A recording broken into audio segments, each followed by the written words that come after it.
Persona 4 Revival was shown off nearly 9 months ago with a teaser trailer and nothing else to really back it up. Since we've all been left wondering, what will Revival actually end up looking like? And today I kind of want to share just a few of my predictions and thoughts on it. First of all, I'd like to talk about the dungeons, which in Persona 4 are kind of procedurally generated compared to Persona 5. But like, I feel like Persona 4, especially with its themes of the dungeons being tied to the characters, I feel like going the Persona 5 route of having puzzles and it all being perfectly themed towards that character or, or boss, I don't know, would heavily benefit this remake, especially with helping it stand out as a brand new version of this game, where compared to 4 Golden, the dungeons are basically just static floors, or worst case scenario we get, it's gonna be the same as Reload's Tartarus. To improve the experience in the dungeons, especially in battle, I feel like we should bring back technicals from Persona 5 because they were removed in Reload for some reason, which I don't really get. Because already, right, physical is broken with its critical system. They took out technicals, which is basically a critical for magic. Magic is criminally underpowered, especially in the new Persona games. Realistically, there's no point having Naruto and Yosuke on your team, especially when Chie and Kanji exist with the physical elements, just outpowering them constantly in bosses. However, there's one thing I would like in regards to physical to get changed. Please remove hidden resistances from bosses. It's genuinely annoying how Kanji or Chie are downright useless because some random boss decides to have an immunity to fucking physical. It makes no goddamn sense. But at least show it in the menu where you have all your elements when you're scamming an enemy. I don't get why Rize doesn't call these out. Fuka and Futaba do occasionally in the other games, so why does Rize? No, I don't get it. At the end of the day, I kind of know it's a big ask for them to fully remake the dungeons into like Persona 5 palaces. I feel like that's the only way to give them justice, if I'm being honest. Especially with all their theming. It just seems like kind of a waste just to have flat floors of just straight corridors. Like, come on, we can be a little bit more creative in the year of 2026. I mean, I don't even know if the game will come out in 2026 with how rough the trailer looked, especially. I don't know. I feel like it will release in 2027 or at least like really late 2026. On to my next point. This isn't really dungeon based, but I kind of want them to rewrite Teddy, make him less perverted. Because in the Japanese original script, he's a way different character.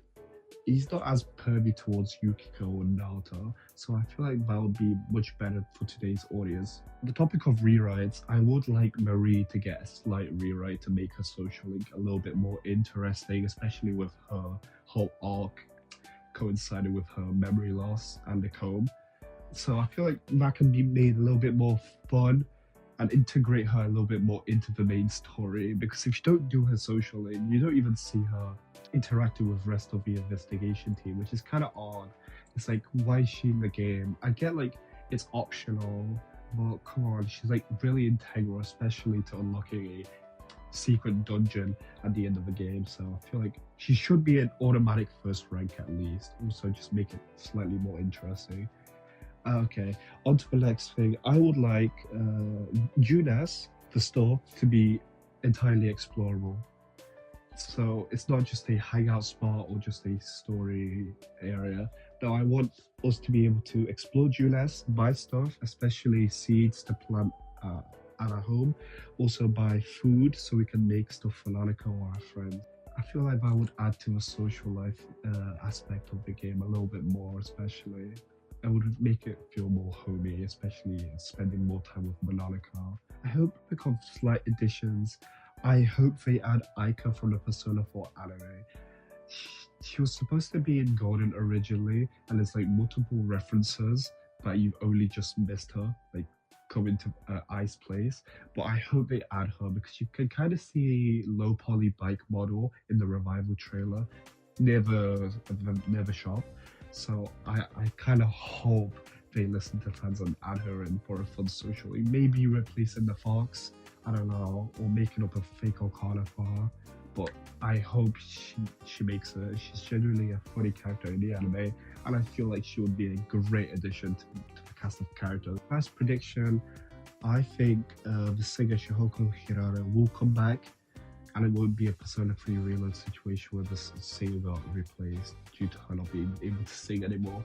I remember seeing a thing from Shihoko Hirata like a few months before Persona 4 Revival got announced that she was recording for a new game in the same studio that Sega records all the Persona games. So I kind of think she's kind of confirmed to come back, especially with time to make history in the trailer. So I'm glad. However, with the songs, I hope they go down the Sonic X Shadow Generations route where they just remaster the instruments, remaster the backing track of the song, and that's it. Leave everything else. Do not change the lyrics, please. Do not do a Persona 4 Persona 3 Reload, my bad. I feel like Reload had a lot of good remixes and a lot of bad remixes, so I feel like to avoid this with Revival, just leave the songs like they are.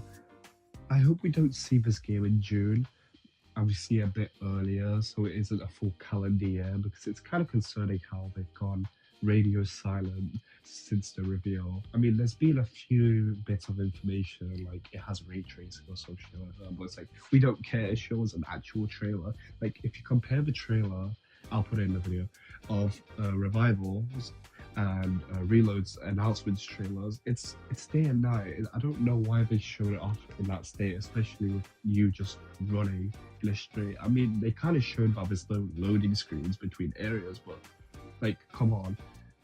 If you don't have anything to show, don't show it. That's my opinion, at least. But those are my hopes and predictions for Persona 4 Revival. I hope you enjoyed watching it, and I'll see you next time. Bye.